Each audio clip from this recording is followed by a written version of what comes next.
이 아저씨가 범인이에요. 대한민국 굴지의 대기업 서진만 회장 앞에 10살짜리 꼬마 지훈이가 소리쳤습니다. 아이의 손이 비서실장을 가리켰죠. 우리 엄마는 잘못 없어요. 이 아저씨의 바둑이 거짓말을 하고 있다고요. 지훈이는 평범한 아이가 아니었어요.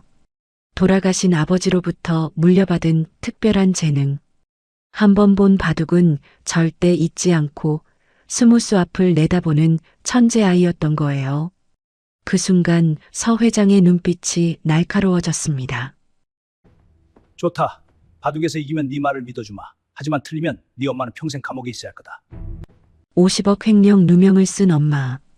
그 엄마를 구하기 위해 10살 소년이 시작한 목숨 건 한판. 과연 이 대국의 결과는 어떻게 되었을까요? 사연 시작 전 구독과 좋아요, 그리고 댓글로 인생 나날과 함께 해주세요. 이 영상을 찾아주신 분들께 행운이 가득 깃들기를 바라겠습니다. 저녁 7시 신명그룹 사옥 28층 회계부 사무실은 이미 불이 반쯤 꺼져 있었습니다. 정규직들은 진작 퇴근한 후였죠. 책상마다 모니터가 꺼진 채 나란히 서 있었고 누군가 마시다 만 커피잔에서는 김이 식은 지 오래였어요. 그 텅 빈 사무실 구석, 파쇄기 앞에 한 여자가 서 있었습니다. 선영이었죠. 38, 계약직 서무. 이 회사에 들어온 지 3년째였습니다. 선영의 손에는 산더미 같은 서류 뭉치가 들려 있었어요. 하나씩 파쇄기에 밀어 넣을 때마다 웅웅거리는 기계음이 텅 빈 사무실을 채웠죠. 선영의 검은 단화는 앞코가 하얗게 달아 있었습니다. 한쪽 굽은 비뚤어져서 걸을 때마다 삐걱거렸어요. 새 신발을 사야 한다는 건 알았지만 그 돈이면 아들 학용품을 사줄 수 있었습니다. 선영은 늘 그랬어요. 자기 것은 나중이었고 아들 것이 먼저였죠. 가방 안에서 진동이 울렸습니다. 선영은 파쇄기를 멈추고 휴대폰을 꺼냈어요. 화면에 아들 이름이 떠 있었습니다. 지훈이. 올해 10살. 엄마, 나 숙제 다 했어. 나 배 안 고프니까 천천히 와도 돼. 사랑해. 짧은 문자 한 통이었어요. 선영은 그 문장을 한참 들여다보았습니다. 배 안 고프다고요. 거짓말인 거 알아요. 저 아이는 늘 그랬습니다. 엄마 걱정시키기 싫어서 괜찮은 척하는 아이. 지금쯤 원룸에서 혼자 엄마를 기다리고 있겠죠. 선영의 눈시울이 뜨거워졌습니다. 손등에 박힌 굳은 살이 눈에 들어왔어요. 집안일과 회사에서의 온갖 자비리 만들어낸 손이었습니다. 이 손으로 아이 하나 제대로 못 챙기는 엄마. 좋은 학원 하나 보내주지 못하는 엄마. 선영은 손등으로 눈가를 훔치고 다시 파쇄기 전원을 눌렀습니다. 바로 그때였어요. 복도 끝에서 문이 열리는 소리가 들렸습니다. 또각또각. 날카로운 구두 소리가 가까워졌어요. 선영은 반사적으로 고개를 숙였습니다. 비서실장 구도준이었어요. 42. 이 회사에서 회장 다음으로 힘 있는 사람이었습니다. 회장이 바둑을 좋아하다 보니 도준은 매일 회장과 대국을 나눴어요. 바둑계에서도 아마 고수로 통하는 인물이었죠. 깔끔하게 다린 수트, 금태 안경. 그 안경 너머 눈빛은 늘 서늘했습니다. 도준은 선영 쪽으로 걸어오더니 손에 들고 있던 종이 뭉치를 바닥에 툭 떨어뜨렸어요. 선영 씨, 이것도 보안 문서니까 깨끗하게 파쇄해요. 목소리에 온기가 없었습니다. 종이들이 바닥에 흩어졌지만 도준은 거들떠보지도 않았어요. 선영은 그에게 화분 같은 존재였습니다. 복도에 놓여 있지만 아무도 신경 쓰지 않는 것. 눈에 보이지만 없는 것과 마찬가지인 것. 도준은 바닥에 떨어진 종이 한 장을 구두로 밟으며 지나갔습니다. 일부러인지 무심코인지 선영은 알 수 없었어요. 다만 그게 중요하지 않다는 건 알았습니다. 이 사람에게 자신은 그냥 투명 인간이니까요. 도준의 뒷모습이 사라질 때까지 선영은 고개를 숙이고 있었습니다. 발소리가 완전히 멀어지자 선영은 천천히 허리를 굽혔어요.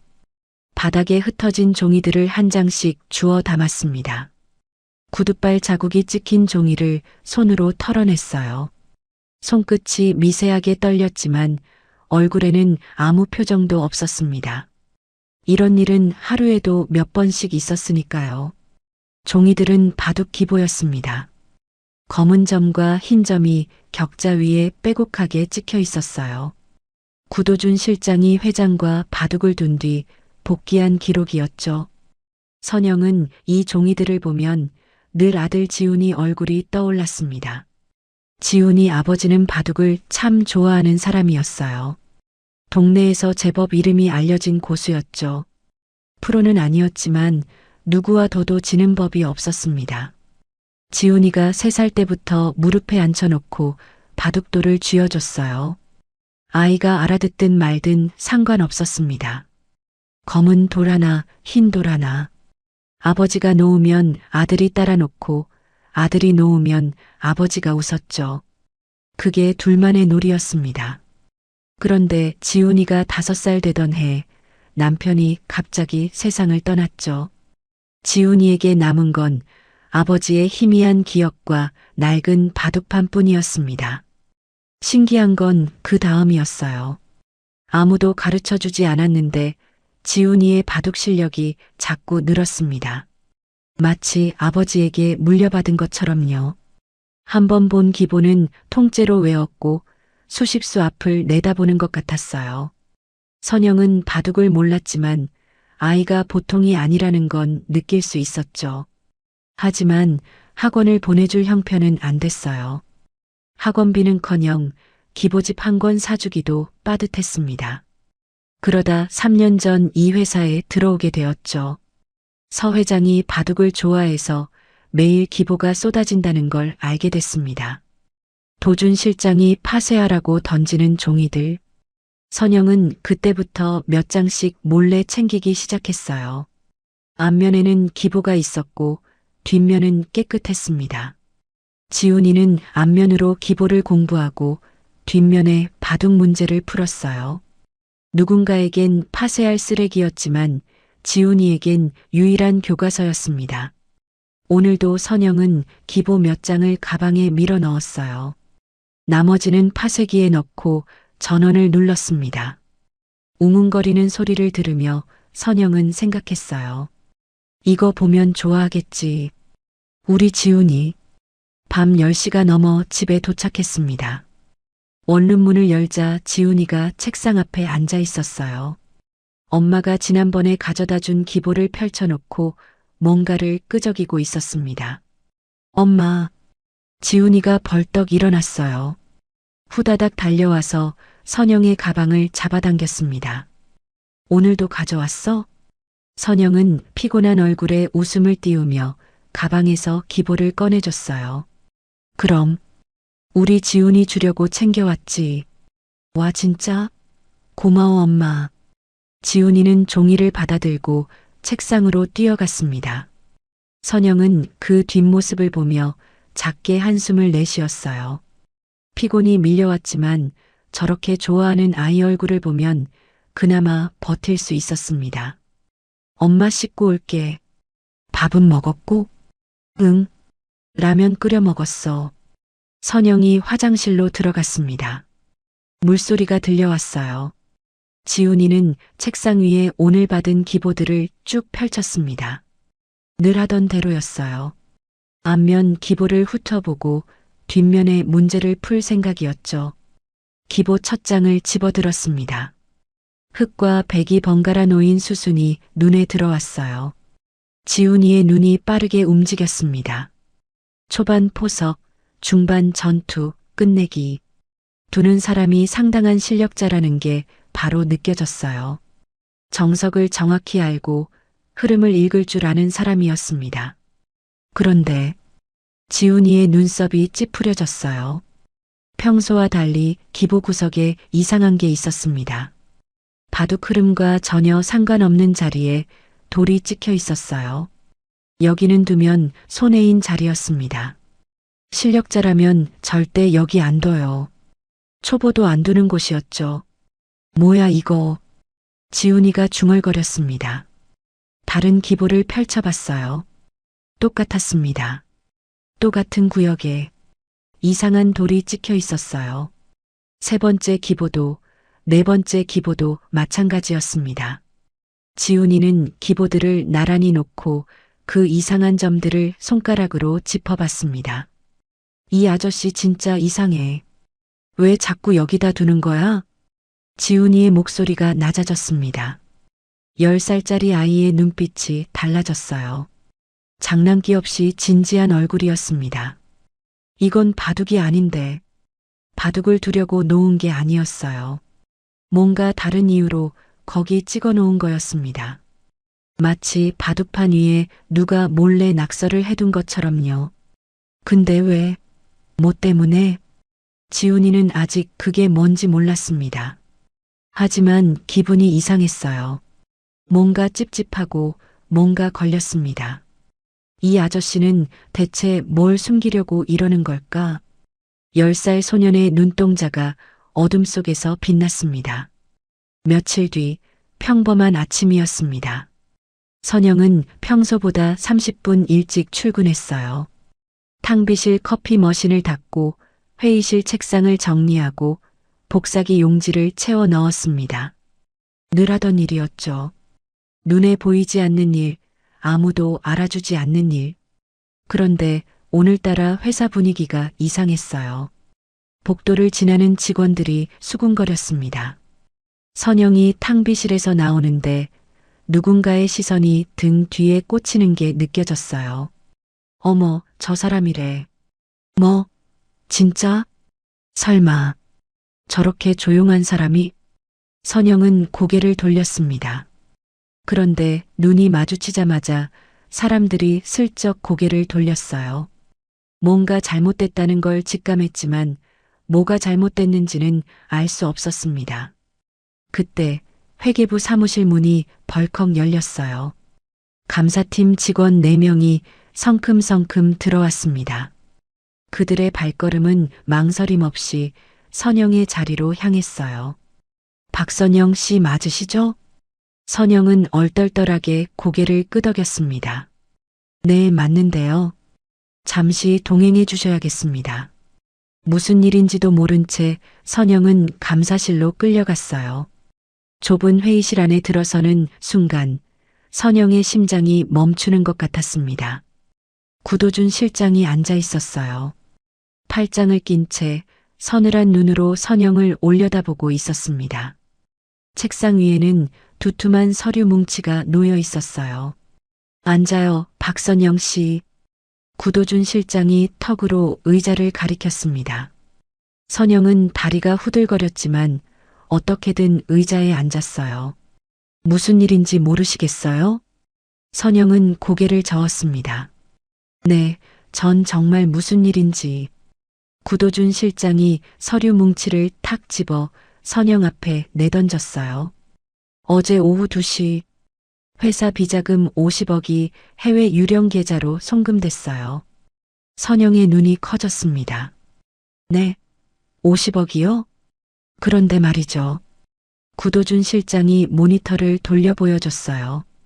화면에는 전산 접속 기록이 떠 있었습니다. 접속 아이디, 접속 시간, 결제 승인 내역. 그리고 선영의 이름. 당신 아이디로 접속해서 내 보안카드 번호를 입력했더군요. 선영의 머릿속이 하얘졌습니다. 그럴 리가요. 저 어제 오후 2시에 우체국에 있었어요. 실장님 심부름으로 등기 보내러 갔잖아요. 구도준 실장의 입꼬리가 올라갔어요. 아주 미세하게요. 하지만 선영은 그걸 놓치지 않았습니다. 뭔가 이상했어요. 이 사람 표정이. 심부름? 내가 언제 우체국 가라고 했죠?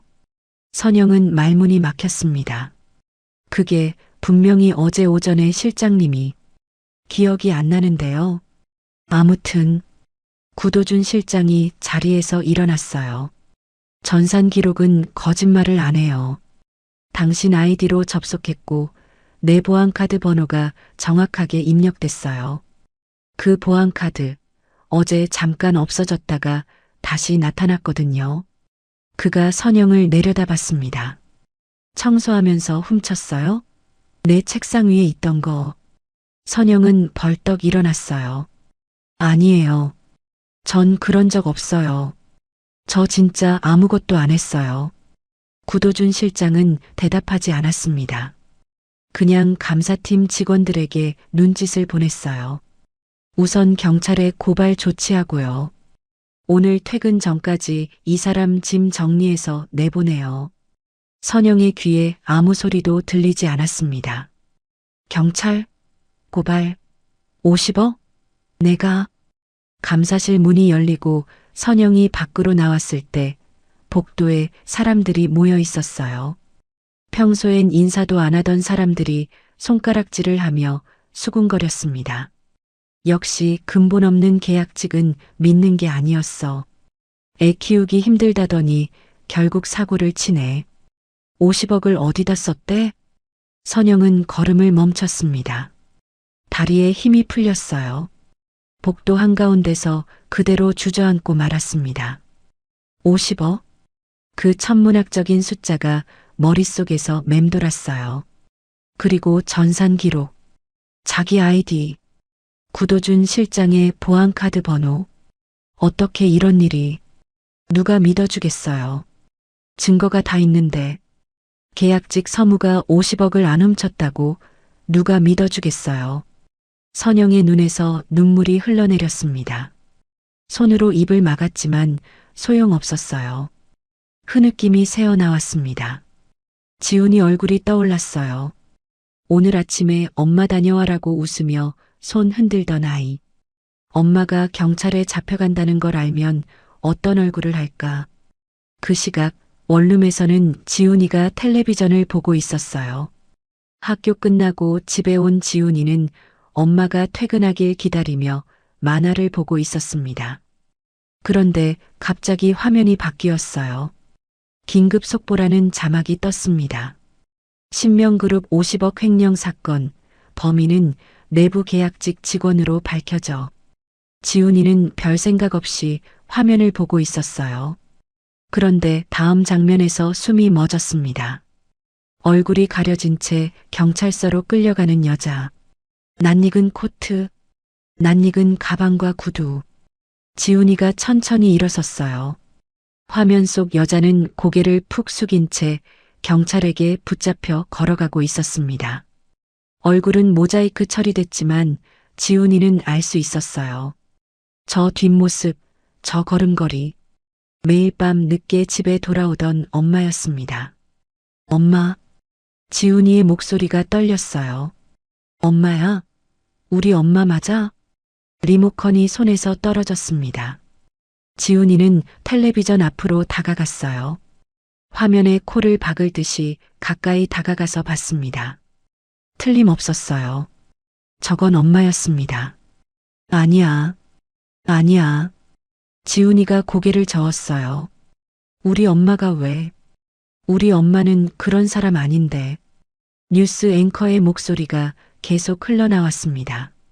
범인은 3년간 회사에서 근무한 계약직 직원으로 비서실장의 보안카드를 훔쳐 범행을 저지른 것으로 밝혀졌습니다. 지훈이의 눈에서 눈물이 뚝뚝 떨어졌어요. 두 손으로 텔레비전 화면을 짚었습니다. 차가운 화면 너머로 엄마가 끌려가고 있었어요. 엄마. 지훈이가 울먹였습니다. 엄마, 나 어떡해. 10살짜리 아이는 그 자리에 주저앉았어요. 무릎을 끌어안고 울기 시작했습니다. 텅 빈 원룸에 아이의 흐느낌만 가득 찼어요. 한참을 울던 지훈이가 고개를 들었습니다. 눈물 젖은 눈으로 책상 위를 바라봤어요. 며칠 전 엄마가 가져다 준 기보들이 펼쳐져 있었습니다. 그날 밤 이상하다고 생각했던 그 기보. 바둑판 구석에 찍힌 8개의 점. 지훈이는 눈물을 손등으로 훔쳤어요. 그리고 천천히 일어나 책상으로 걸어갔습니다. 기보를 집어들었어요. 며칠 전 밤 분명히 이상하다고 생각했어요. 왜 이 아저씨는 매번 여기다 두는 걸까? 지훈이의 눈빛이 달라졌어요. 아직은 몰랐습니다.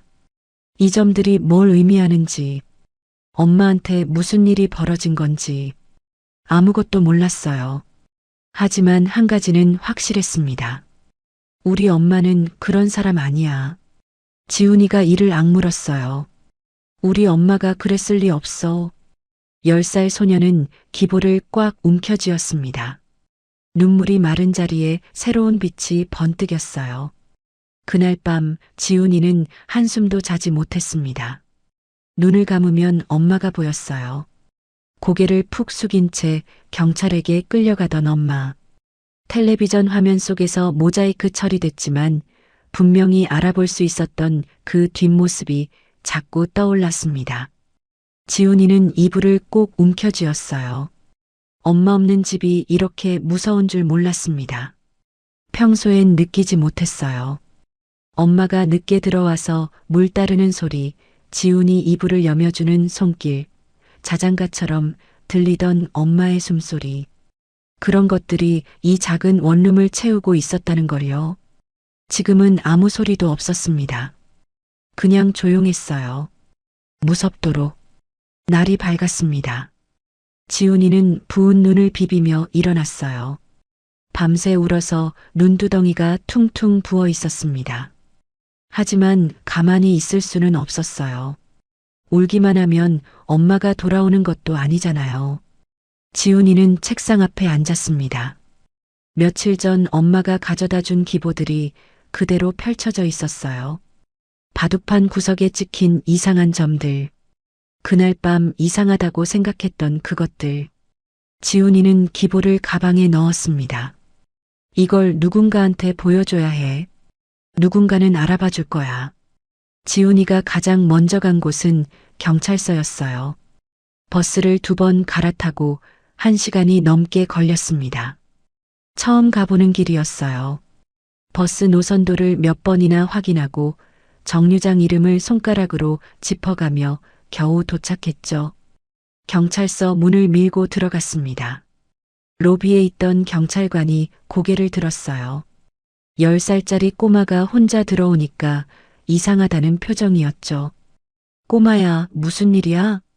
길 잃었어? 지훈이는 고개를 저었습니다.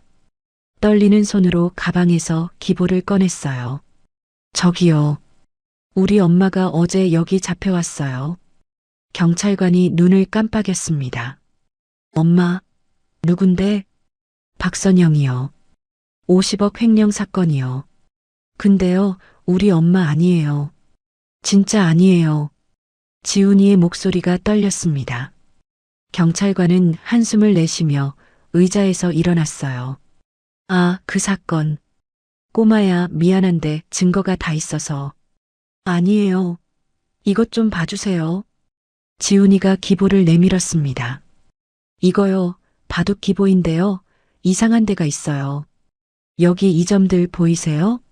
바둑 두는 사람이면 절대 여기다 안 둬요. 근데 이 아저씨는 매번 여기다 뒀어요. 뭔가 이상한 거예요. 경찰관이 기보를 받아들고 힐끗 쳐다봤습니다. 검은 점, 흰 점이 빼곡하게 찍힌 종이. 경찰관 눈에는 그냥 알 수 없는 무늬일 뿐이었어요. 이게 뭐야? 바둑? 네. 이게 증거예요. 경찰관의 표정이 곤혹스러워졌습니다. 꼬마야. 이건 그냥 바둑종이잖아. 이게 무슨 증거가 돼? 아니에요. 이거 진짜 이상하다니까요. 저 바둑 잘 알아요. 이건 보통 바둑이 아니에요. 지훈이가 다급하게 말했습니다. 하지만 경찰관은 고개를 저었어요. 꼬마야. 엄마 걱정되는 거 알아. 근데 이건 증거가 안 돼. 전산 기록이 다 있거든. 엄마 아이디로 접속했고 돈이 빠져나갔어. 그게 진짜 증거야. 아니라고요. 지훈이가 소리쳤어요. 로비에 있던 사람들이 일제히 고개를 돌렸습니다. 우리 엄마 아니에요. 우리 엄마가 그랬을 리 없어요. 경찰관이 난처한 표정으로 지훈이의 어깨를 잡았습니다. 꼬마야, 진정해. 여기서 이러면 안 돼. 집에 어른 없어? 어른하고 같이 다시 와. 어른 없어요. 지훈이의 눈에 눈물이 그렁그렁 맺혔어요. 우리 집에 나밖에 없어요. 경찰관이 잠시 말을 잃었습니다. 하지만 곧 고개를 저었어요. 미안해. 근데 이건 내가 어떻게 해줄 수가 없어. 지훈이는 경찰서에서 밀려나듯 나왔습니다. 아무도 안 들어줬어요. 아무도 안 봐줬어요. 하지만 포기할 수 없었습니다. 다음으로 간 곳은 엄마 회사였어요. 버스를 또 갈아타고 한참을 헤맨 끝에 거대한 유리 건물 앞에 섰습니다. 28층짜리 빌딩이 하늘을 찌를 듯 솟아 있었어요. 지훈이는 숨을 한번 크게 들이쉬고 로비로 들어갔습니다. 저기요. 안내 데스크에 앉아있던 직원이 고개를 들었어요. 뭐야, 꼬마. 여긴 어쩐 일이야? 우리 엄마가 여기서 일했어요. 박선영이요. 직원의 눈이 가늘어졌습니다. 아, 그 횡령범? 횡령범 아니에요. 지훈이가 소리쳤어요. 우리 엄마 아니에요. 누명이에요.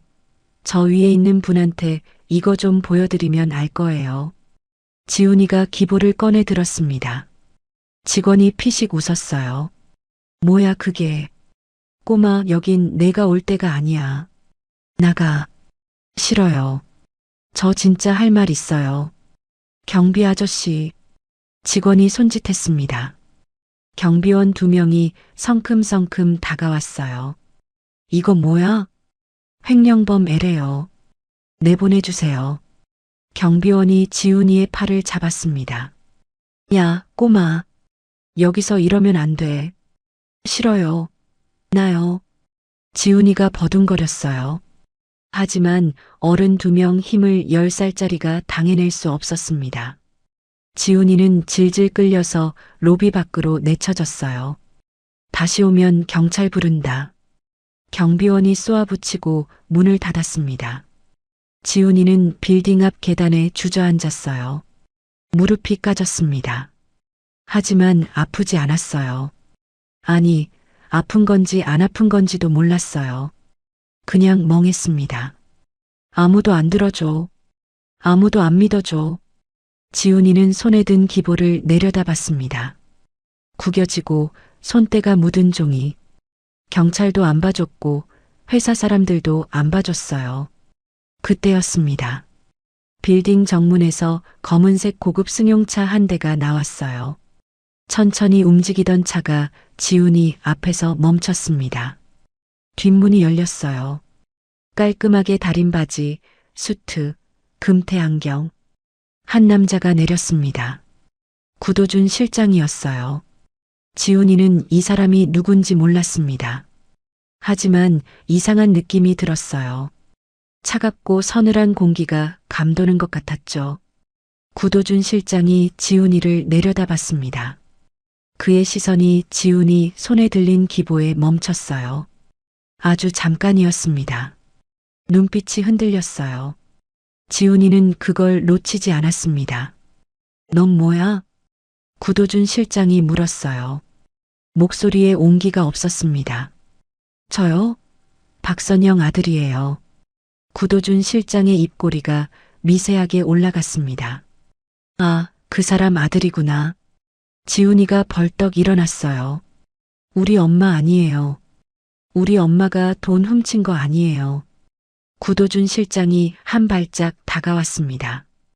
그림자가 지훈이의 작은 몸을 덮었어요. 허리를 숙여 지훈이 눈높이에 맞추더니 나직이 말했습니다. 꼬마야. 서늘한 목소리였어요. 조용히 집에 가 있어. 알겠지? 쓸데없이 돌아다니면 엄마한테 안 좋을 수도 있어. 지훈이의 등에 소름이 돋았습니다. 무슨 소리예요? 말 그대로야. 구도준 실장이 다시 몸을 일으켰어요. 지훈이 손에 들린 기보를 힐끗 보며 말했습니다. 그 종이 그냥 쓰레기야. 버려. 그는 차에 올라탔습니다. 검은색 승용차가 천천히 멀어져 갔어요. 지훈이는 그 자리에 서 있었습니다. 다리가 후들거렸어요. 무서웠습니다. 저 아저씨 눈빛이, 목소리가 무서웠어요. 하지만 지훈이는 손에 든 기보를 내려다봤습니다. 쓰레기라고요? 아저씨가 기보 보는 순간 눈빛이 흔들린 거 난 봤어. 지훈이는 기보를 가슴에 꽉 안았습니다. 이거 버리면 안 돼. 10살 소년이 중얼거렸어요. 절대로. 엄마가 잡혀간 지도 사흘이 지났습니다. 낮에 학교에 가면 횡령범의 아들이라고 놀림을 받았어요. 밤에 집에 오면 텅 빈 원룸에 혼자 있어 무서운 생각이 자꾸 밀려왔습니다. 엄마는 지금 어디 있을까? 밥은 먹었을까? 추운 데서 자는 건 아닐까? 지훈이는 이불을 뒤집어 쓰고 눈을 꼭 감았어요. 하지만 잠이 오지 않았습니다. 눈을 감으면 엄마 얼굴이 떠올랐어요. 텔레비전 화면 속에서 고개를 푹 숙인 채 끌려가던 엄마. 얼굴은 모자이크 처리됐지만 분명히 알아볼 수 있었던 그 뒷모습. 지훈이는 벌떡 일어났습니다. 이러고 있으면 안 돼. 가만히 있으면 아무것도 안 돼. 지훈이는 책상 앞에 앉았어요. 스탠드를 켜니까 작은 원룸이 노란 빛으로 물들었습니다. 엄마가 그동안 가져다 준 기보들을 전부 꺼냈어요. 책상 서랍 안에 있던 것, 가방 안에 넣어둔 것, 책 사이에 끼워둔 것까지 다 모았습니다. 3년치가 넘는 양이었어요. 100장도 넘었습니다. 지훈이는 그 기보들을 책상 위에 쭉 펼쳐 놓았어요. 흙과 백이 번갈아 찍힌 바둑판들. 지훈이의 눈이 빠르게 움직였습니다. 한 장 한 장 천천히 들여다봤어요. 오래된 것부터 최근 것까지 순서대로 살펴봤습니다. 처음엔 뭘 찾아야 하는지도 몰랐어요. 그냥 뭔가 있을 것 같았습니다. 그 아저씨가 기보를 보는 순간 눈빛이 흔들렸잖아요. 쓰레기라면서 버리라고 했잖아요. 그건 이 안에 뭔가 있다는 뜻이에요. 1시간쯤 지났을까요? 지훈이가 멈칫했습니다. 예전 기보들은 멀쩡했어요. 3년 전부터 1년 전까지 전부 다 봤습니다. 초반 포석, 중반 전투, 끝내기까지 정석대로 두고 흐름에 맞게 두고 실력자다운 바둑이었어요. 이상한 데가 하나도 없었습니다. 그런데 최근 기보들이 달랐어요. 정확히 말하면 며칠 전부터였습니다. 엄마가 가장 최근에 가져온 기보들. 거기서부터 이상한 점들이 나타나기 시작했어요. 바둑판 구석에 흐름과 전혀 상관없는 돌이 찍혀 있었습니다. 모두 같은 구석에 이상한 돌이 찍혀 있었습니다. 매번 똑같은 구역 안에서만 움직이고 있었어요. 바둑의 흐름과는 아무 상관없이 마치 거기다 일부러 표시를 해둔 것처럼. 일부러 그런 거야. 지훈이가 중얼거렸어요. 3년 동안 멀쩡하게 두다가 갑자기 이상해졌습니다. 그것도 딱 최근 며칠 사이에만. 이게 우연일 리 없었어요. 분명히 일부러 그런 거예요. 뭔가 이유가 있는 거예요. 지훈이는 연필을 들었습니다. 빈 종이에 그 이상한 돌들의 위치만 따로 옮겨 그렸어요. 바둑판 전체가 아니라 그 구석 부분만요. 어디에 돌이 찍혀 있는지 하나씩 표시했습니다. 여기. 지훈이의 손이 멈췄어요. 이상한 돌들이 모여 있는 곳. 바둑판 왼쪽 아래 구석이었습니다. 가로 3줄, 세로 3줄. 딱 9칸짜리 정사각형 안에서만 돌이 찍혀 있었어요. 바둑판의 다른 곳에는 이런 이상한 돌이 없었습니다. 오직 이 9칸 안에서만. 잠깐. 지훈이가 종이를 들어 올렸어요. 9칸. 가로 3, 세로 3. 어디서 많이 본 모양이었습니다. 지훈이는 잠시 생각하다가 눈을 크게 떴어요. 전화기? 지훈이가 혼잣말을 했습니다. 전화기 숫자판이었어요. 1부터 9까지 가로 세 줄 세로 세 줄로 배열된 번호판. 그 모양이랑 비슷했습니다. 왼쪽 위가 1 가운데 위가 2, 오른쪽 위가 3. 이런 식으로 배열된 숫자판. 지훈이는 다시 기보를 들여다봤어요. 이상한 돌들이 찍힌 위치를 9칸 안에서 확인해 봤습니다. 만약 이 9칸을 전화기 숫자판처럼 본다면 각각의 돌은 1부터 9 사이의 숫자가 되는 거였어요. 첫 번째 기보에서는 어디에 찍혀 있지? 여기. 그러면 몇 번이지? 두 번째 기보에서는 여기. 이건 몇 번이고. 지훈이는 그렇게 하나씩 체크했어요. 돌의 위치를 숫자로 바꿔봤습니다. 이상한 돌들의 개수를 모두 세어봤어요. 8개였습니다. 8개의 돌, 8개의 위치, 8자리 숫자. 지훈이는 그 숫자들을 종이에 나란히 적었어요. 8자리. 뭔가 익숙한 느낌이었습니다. 어디서 많이 본 것 같은 느낌. 이게 뭐지? 지훈이가 중얼거렸어요. 뭔지는 몰랐습니다. 하지만 확실한 건 있었어요. 이 아저씨가 바둑을 두면서 뭔가를 몰래 적어 놓은 거라는 것. 서 회장님 앞에서 바둑을 두면서 아무도 모르게 숫자를 기록한 거라는 것. 왜 그랬을까요? 바둑을 두면서 왜 굳이 이런 짓을 한 걸까요? 지훈이는 창밖을 바라봤습니다. 캄캄한 밤이었어요. 가로등 불빛만 희미하게 보였습니다. 뉴스에서 뭐라고 했지? 지훈이는 텔레비전에서 봤던 내용을 떠올렸어요. 엄마 아이디로 접속했다고 했습니다. 그리고 비서실장의 보안카드 번호를 입력했다고요. 그래서 50억이 빠져나갔다고. 비서실장. 지훈이의 눈이 커졌어요. 그 아저씨가 비서실장이에요. 회사 앞에서 만난 그 아저씨. 차에서 내려서 쓰레기니까 버리라고 했던 그 아저씨. 눈빛이 차갑고 무서웠던 그 아저씨. 지훈이의 머릿속에서 퍼즐 조각들이 맞춰지기 시작했습니다. 3년 동안 멀쩡하던 기보가 왜 갑자기 이상해졌을까? 왜 하필 최근 며칠 사이에만 이런 점들이 나타났을까? 그리고 왜 딱 그 시기에 엄마가 범인으로 몰렸을까? 시간이 맞아요. 딱 맞아요. 기보가 이상해지기 시작한 때, 엄마가 범인으로 몰린 때, 50억이 빠져나간 때, 전부 다 최근 며칠 사이에 일어난 일이에요. 이거랑 관계 있는 거 아냐? 지훈이의 목소리가 떨렸어요. 확실하진 않았습니다. 10살짜리 머리로는 다 이해할 수 없었어요. 이 숫자들이 정확히 뭘 의미하는지, 어떻게 연결되는지 그런 건 몰랐습니다.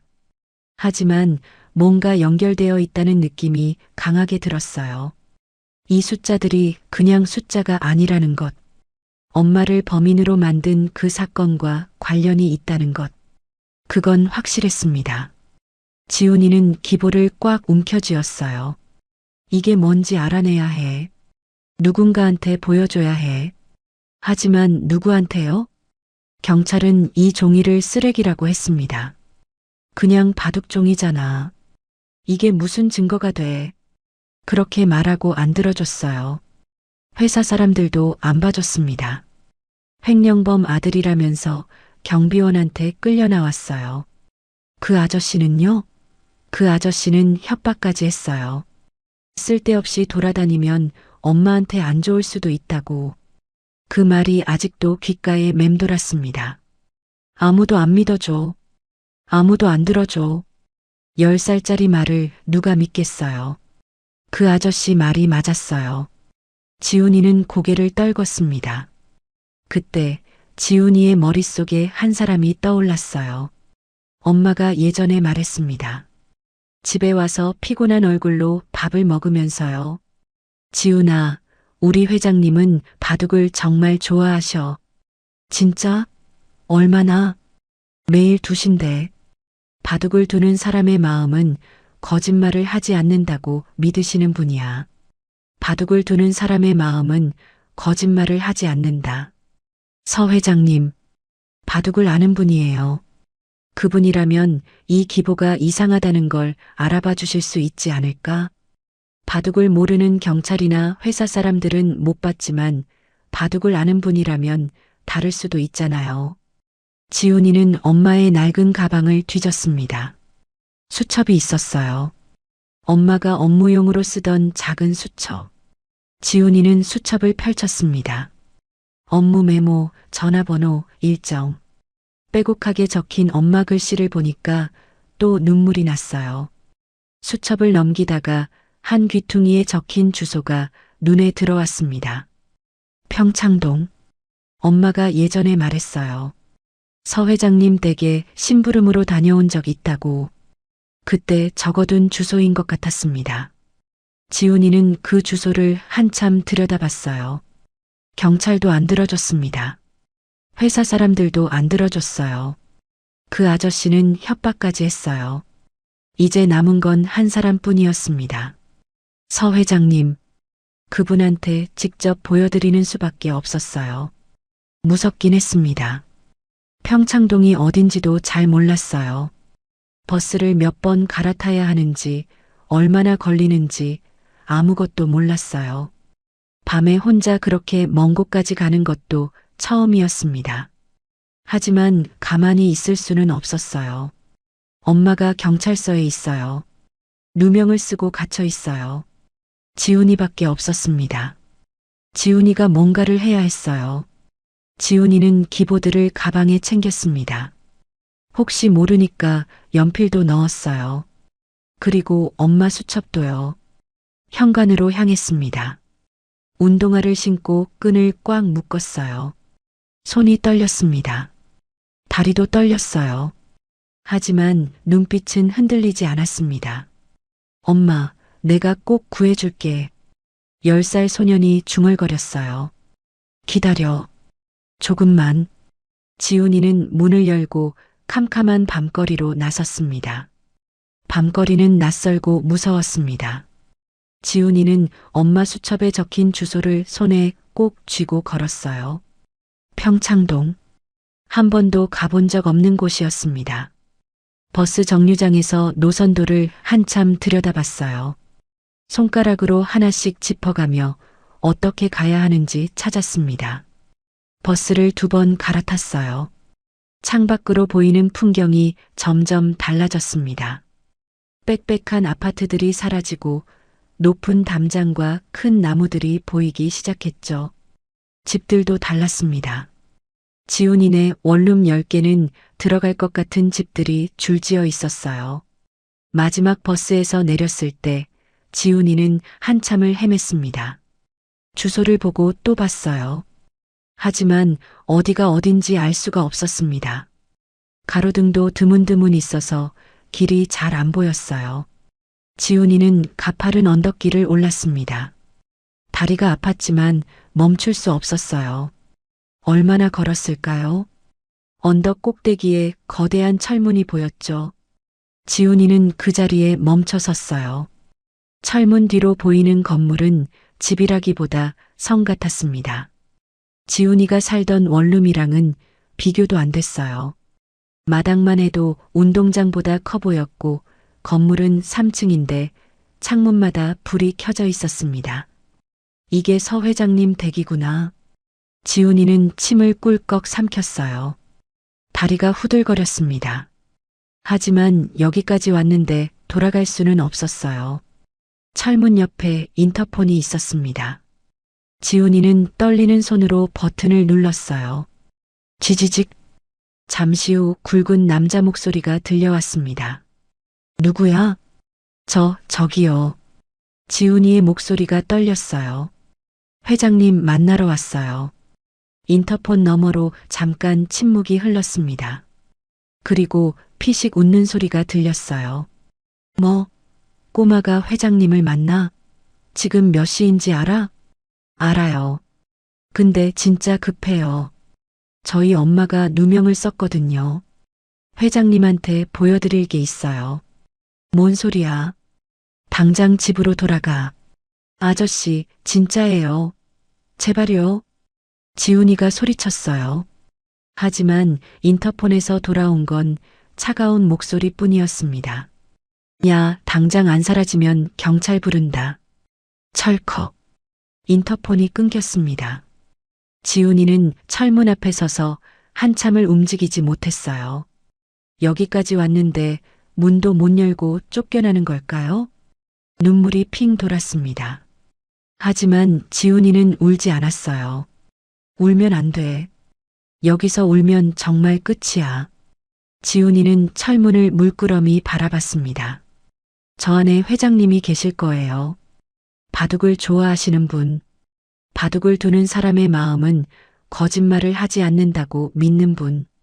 그런데 말이 안 통해요. 경비 아저씨가 안 들어줘요. 말이 안 통한다면 지훈이의 눈빛이 달라졌어요. 말이 안 통한다면 다른 방법으로 말씀드려야 해.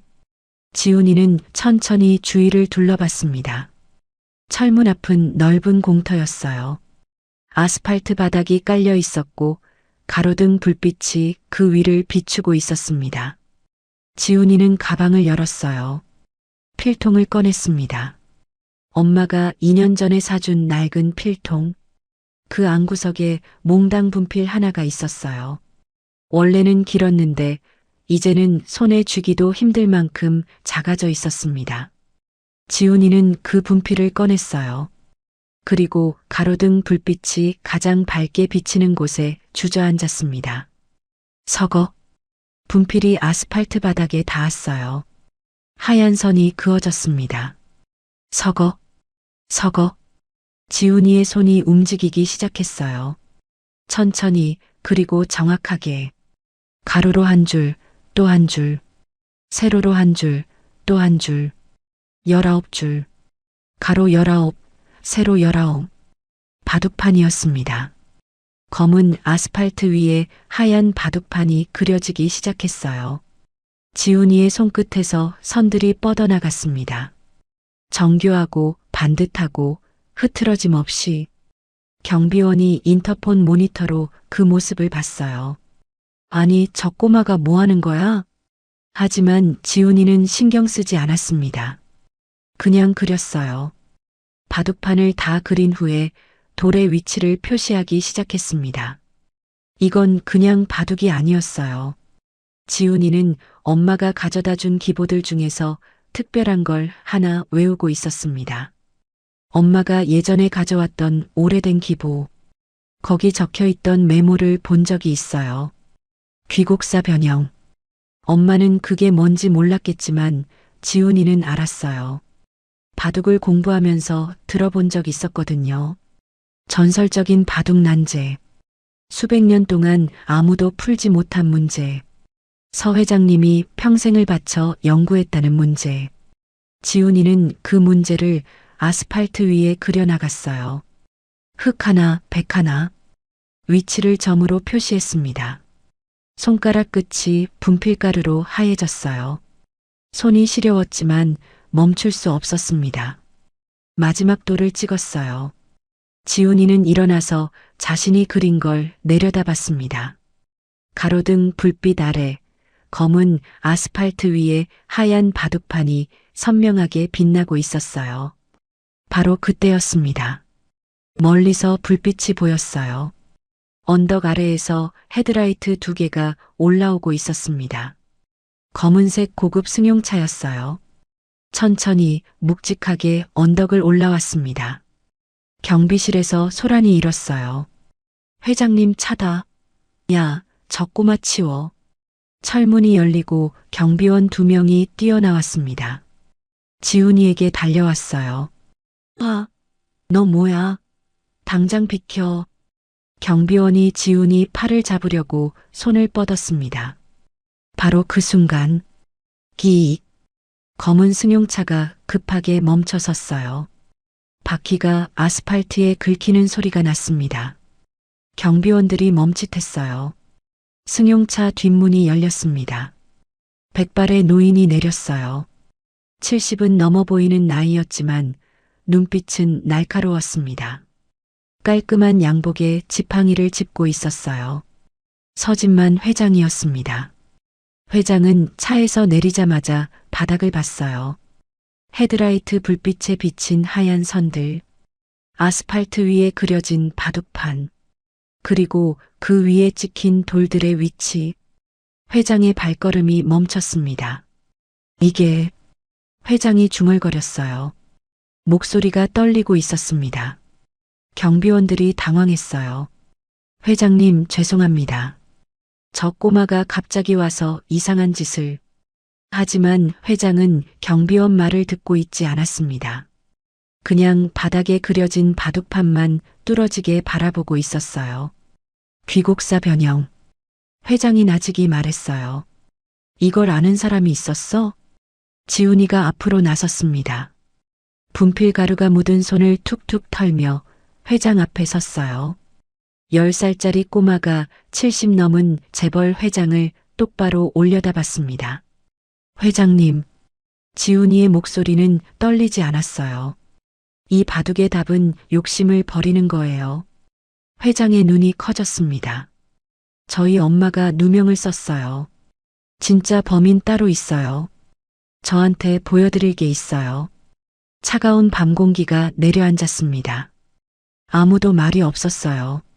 경비원들도 운전기사도 모두 숨을 죽이고 있었습니다. 회장이 한 발짝 다가왔어요. 너, 이름이 뭐냐?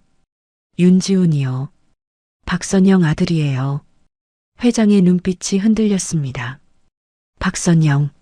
며칠 전 50억 횡령범으로 잡혀간 그 계약직 직원. 그 사람 아들이라고? 네. 우리 엄마 아니에요. 진짜 아니에요. 지훈이가 가방에서 기부 뭉치를 꺼냈습니다. 이거 봐주세요. 제발이요. 이거 보시면 알 거예요. 회장은 한참 동안 지훈이를 내려다봤어요.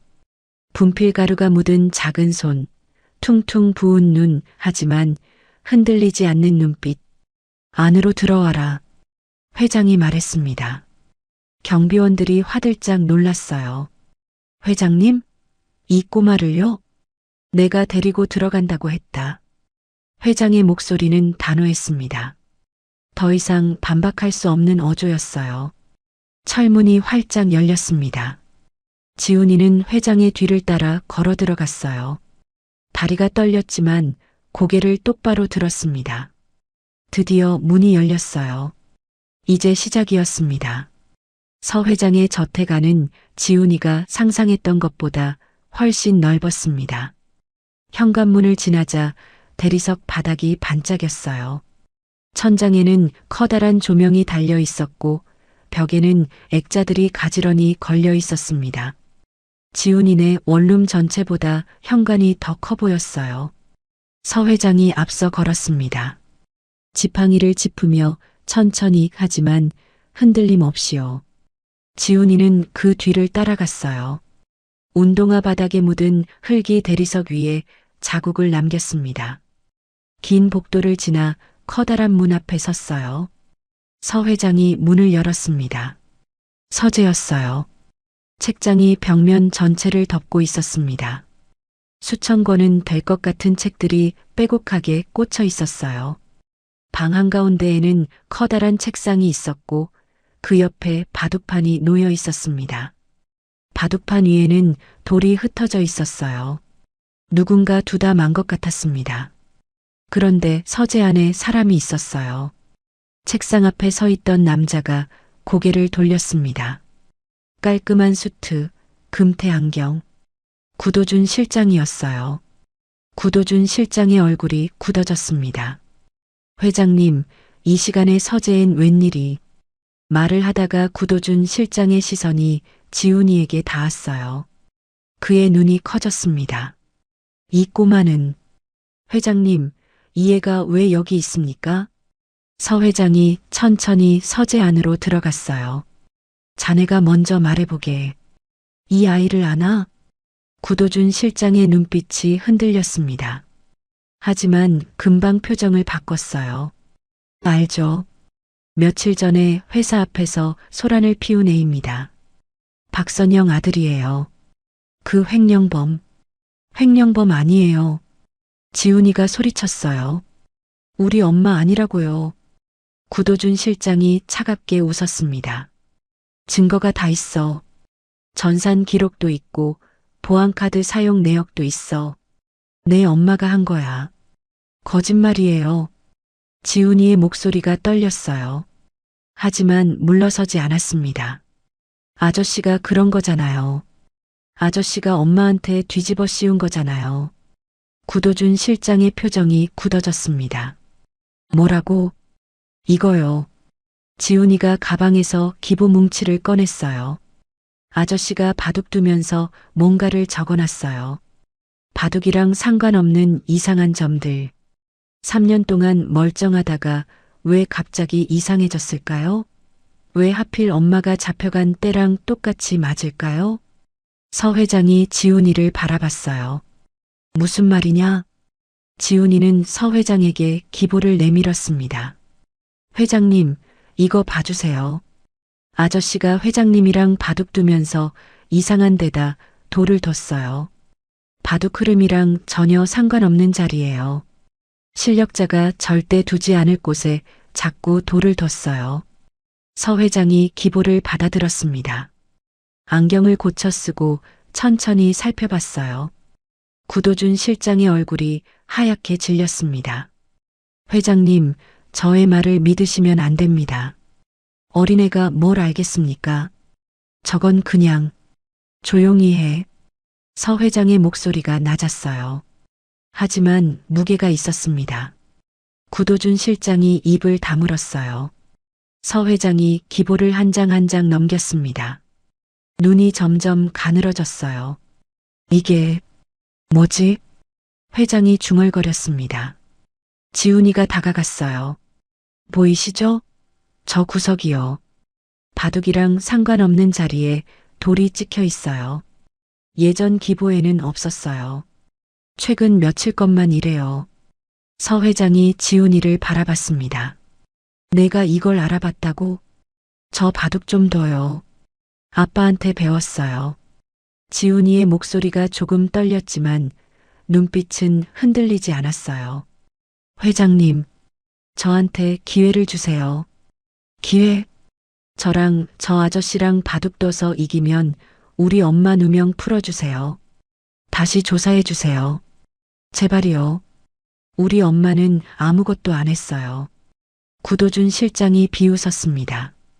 회장님, 설마 이 어린애 말을 들으시려고요? 이건 말도 안 되는. 됐네. 서 회장이 말을 끊었어요. 앉게. 네. 구도준 실장의 얼굴이 일그러졌습니다. 회장님, 저더러 저 꼬마랑 바둑을 두라는 겁니까? 이건 모욕입니다. 앉으라고 했네. 서 회장의 목소리가 더 낮아졌어요. 눈빛이 서늘했습니다. 내가 2번 말하게 하지 마. 구도준 실장은 잠시 망설였습니다. 하지만 어쩔 수 없다는 듯 바둑판 앞에 앉았어요. 얼굴에는 여전히 비웃음이 남아 있었습니다. 좋습니다. 어린애 장난에 놀아나드리죠.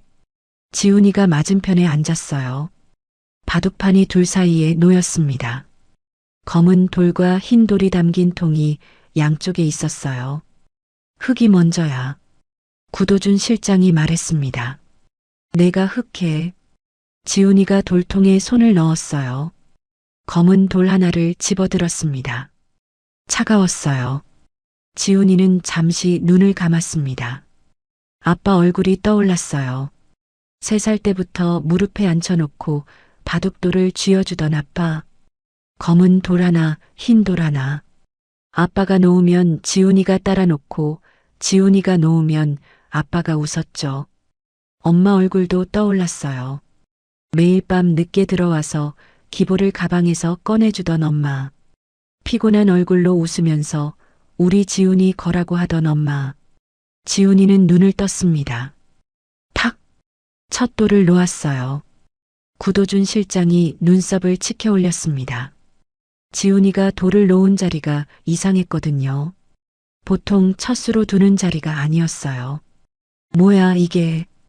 구도준 실장이 중얼거렸습니다. 지훈이가 입을 열었어요. 아저씨. 목소리가 차분했습니다. 아저씨 바둑은 가짜예요. 구도준 실장의 손이 멈췄어요. 뭐라고? 회장님이랑 바둑 두면서 일부러 져줬죠. 아저씨 실력이면 이길 수 있는데 일부러 안 이긴 거예요. 회장님 기분 맞춰드리려고. 구도준 실장의 얼굴이 굳어졌습니다. 지금 무슨 소리를. 근데요. 지훈이가 말을 이었어요. 아저씨가 버린 종이들 있잖아요. 파쇄하라고 던진 기보들. 거기엔 아저씨 진짜 실력이 다 보여요. 훨씬 무서운 수들이 많았어요. 서 회장의 눈빛이 달라졌습니다. 뭐라고? 지훈이가 서 회장을 바라봤어요. 회장님, 아저씨는 회장님한테 거짓 바둑을 뒀어요. 근데 그 가짜 바둑 속에 진짜 마음이 숨겨져 있었어요. 제가 오늘 다 보여드릴게요. 지훈이가 다시 돌을 집어들었습니다. 탁! 기보 속에서 봤던 그 자리. 바둑 흐름과 상관없이 구도준 실장이 반복적으로 돌을 놓던 그 좌표. 지훈이는 그 자리에 돌을 내려놓았어요. 구도준 실장의 얼굴이 창백해졌습니다. 내가 뭘 안다고. 알아요. 지훈이가 똑바로 쳐다봤어요. 엄마 자리에서 사건이 일어났다는 것 말고 엄마가 했다는 증거 없잖아요. 아저씨가 이 기보 구석에 적어둔 이상한 점들. 그게 뭔지 제가 다 밝혀낼 거예요. 지훈이는 돌을 하나 더 놓았습니다. 그리고 또 하나. 구도준 실장이 회장에게 일부러 져주던 그 습관적인 수들. 그걸 하나하나 막아냈어요. 짓밟듯이. 구도준 실장의 손이 떨리기 시작했습니다. 서 회장은 바둑판을 내려다봤어요. 그리고 지훈이가 가져온 기보 뭉치를 번갈아 봤습니다. 회장의 눈빛이 점점 날카로워졌어요. 뭔가 보이기 시작한 거였습니다. 서재 안에는 바둑돌이 판에 부딪히는 소리만 울렸습니다. 탁, 탁, 탁. 규칙적인 소리였어요. 하지만 그 안에 담긴 긴장감은 점점 무거워지고 있었습니다. 구도준 실장의 이마에 땀이 맺혔어요. 처음에 비웃던 얼굴은 온데간데 없었습니다. 연신 셔츠 깃을 만지며 손등으로 땀을 닦았어요. 지훈이의 돌들이 이상한 곳에 놓이고 있었거든요. 정석이 아니었습니다. 바둑책에 나오는 수순도 아니었어요. 하지만 그 돌들이 하나씩 놓일 때마다 구도준 실장의 숨통이 조여들고 있었습니다. 30수째. 지훈이가 바둑판 구석 왼쪽 아래에 돌을 놓았어요. 탁! 구도준 실장의 눈꺼풀이 파르르 떨렸습니다. 아저씨. 지훈이가 입을 열었어요. 목소리는 작았지만 또렷했습니다. 어제 회장님이랑 바둑 두면서 여기에 돌 놓으셨죠? 구도준 실장이 대답하지 않았어요. 입술만 굳게 다물고 있었습니다. 바둑 아는 사람이면 절대 안 두는 자리예요. 여긴 집도 안 되고 연결도 안 되고 사활에도 안 걸려요. 죽은 자리예요. 지훈이가 그 자리를 손가락으로 짚었어요. 근데 왜 여기 두셨어요? 서 회장이 바둑판을 내려다봤습니다. 그리고 지훈이가 가져온 기보를 다시 펼쳤어요. 기보 위에도 같은 자리에 점이 찍혀 있었습니다. 회장의 눈빛이 흔들렸어요. 도준아. 낮은 목소리였습니다. 이게 뭐냐? 구도준 실장이 황급히 고개를 저었어요. 회장님, 저 애가 꾸며낸 겁니다. 기보를 조작한 거예요. 저런 어린애 말을 어떻게 믿으십니까? 조작이요? 지훈이가 고개를 갸웃했어요. 이 기보는 회장님 서재에 있던 거예요. 아저씨가 직접 파쇄하라고 우리 엄마한테 던진 종이들이에요. 제가 어떻게 조작해요? 구도준 실장의 얼굴이 하얗게 질렸습니다. 서 회장이 기보를 한 장 더 넘겼어요. 같은 자리에 점이 있었습니다. 또 한 장. 역시 같은 자리. 최근 며칠치 기보에만 그 점들이 있었어요. 3년 동안은 멀쩡했어요. 지훈이가 말했습니다. 엄마가 3년 동안 가져온 기보 다 봤거든요. 아저씨 바둑 정말 잘 두세요. 근데 최근 며칠 것만 이상해요. 하필 엄마가 잡혀간 때랑 딱 맞아요. 구도준 실장이 벌떡 일어섰어요. 회장님, 이건 말도 안 되는 소리입니다. 저 애가 저를 모함하는 겁니다. 앉아. 서 회장의 목소리가 날카로웠습니다. 아직 끝나지 않았네. 구도준 실장은 다리에 힘이 풀린 듯 다시 주저앉았어요. 손이 떨리고 있었습니다. 지훈이가 돌을 하나 더 집어들었어요. 아저씨, 탁! 또 그 구석에 돌을 놓았습니다. 아저씨는 이 돌 놓으면서 속으로 웃었죠? 구도준 실장이 고개를 들었어요. 눈이 흔들리고 있었습니다. 회장님 바로 앞에서 이런 짓 해도 모르실 거라고 생각했죠. 회장님이 바둑을 너무 좋아하시니까 그 마음을 이용한 거잖아요. 지훈이의 목소리가 조금 높아졌어요. 아저씨한테 바둑은 회장님을 속이는 놀이터였던 거예요. 그렇죠? 닥쳐. 구도준 실장이 소리쳤습니다. 그의 손이 바둑판 위로 뻗었어요. 돌들이 와르르 쏟아졌습니다. 검은 돌, 흰 돌이 바닥으로 굴러떨어졌어요. 서재가 조용해졌습니다. 흩어진 돌들 사이로 구도준 실장의 거친 숨소리만 들렸어요. 어깨가 들썩거렸습니다. 서 회장이 천천히 자리에서 일어났습니다. 지팡이를 짚고 바둑판 앞으로 다가갔어요. 그리고 바닥에 떨어진 기보 한 장을 집어들었습니다. 지훈이가 손가락으로 짚었던 그 자리를 회장도 짚어봤어요. 50년이야. 회장의 목소리가 낮았습니다. 내가 바둑을 둔 지 50년이 넘었어. 한 판도 빠짐없이 다 기억하고 있네. 회장이 구도준 실장을 내려다봤어요.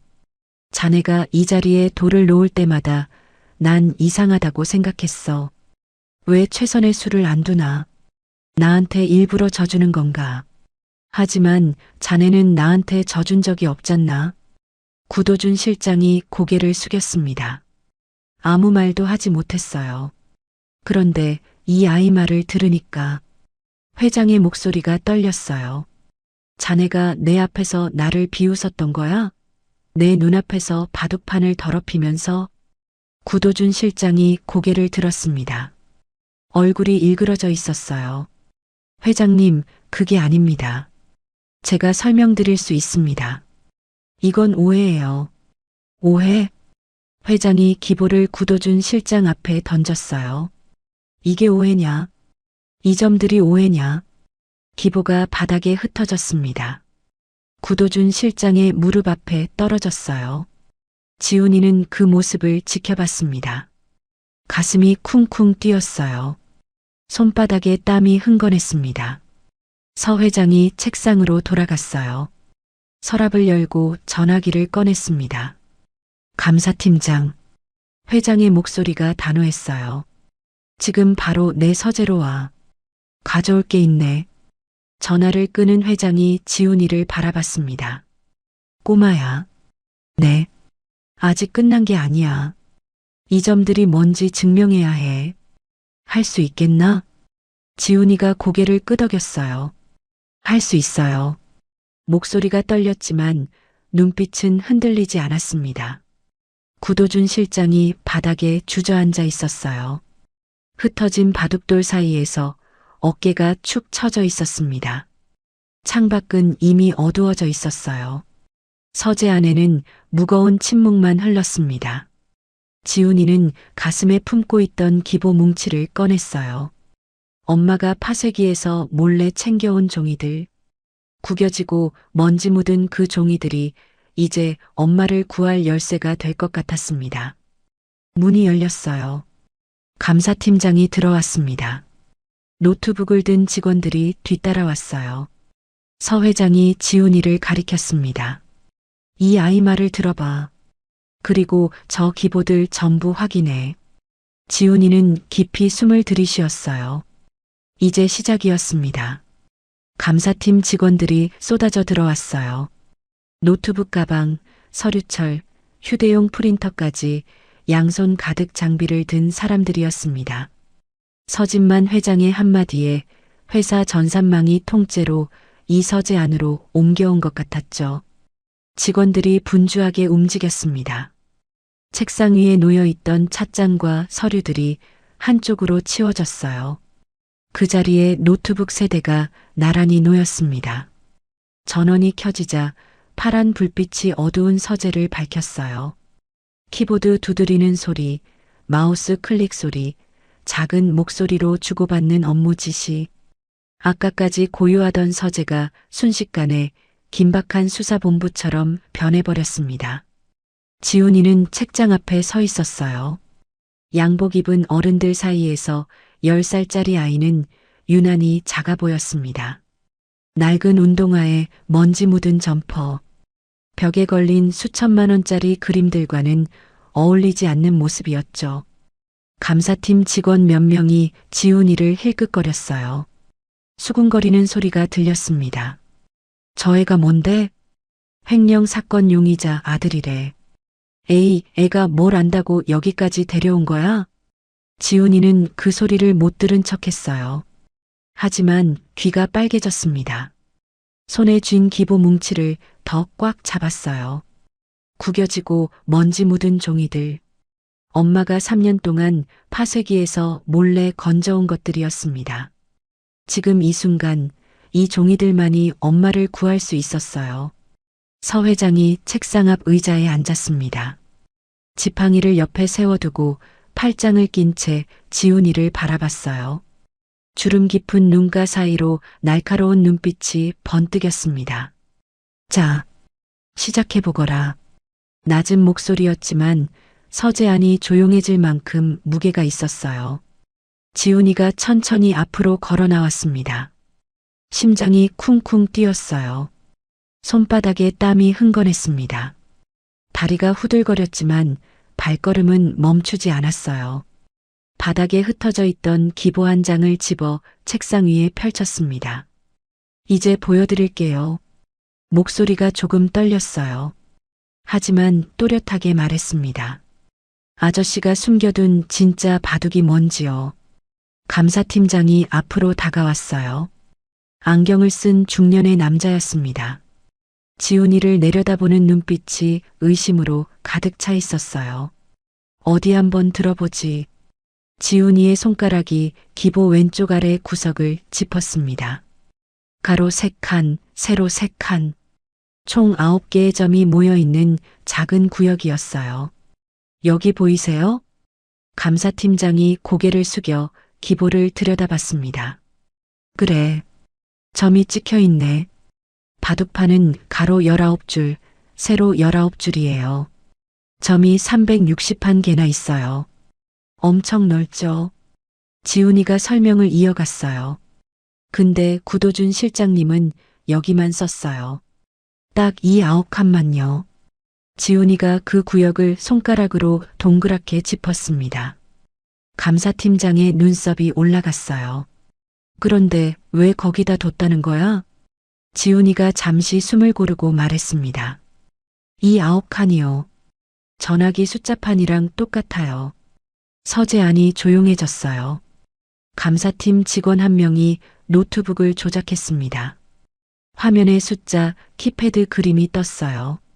123이 맨 위에 있고 4566이 그 밑에 있고 789가 맨 아래 있는 배열이었습니다.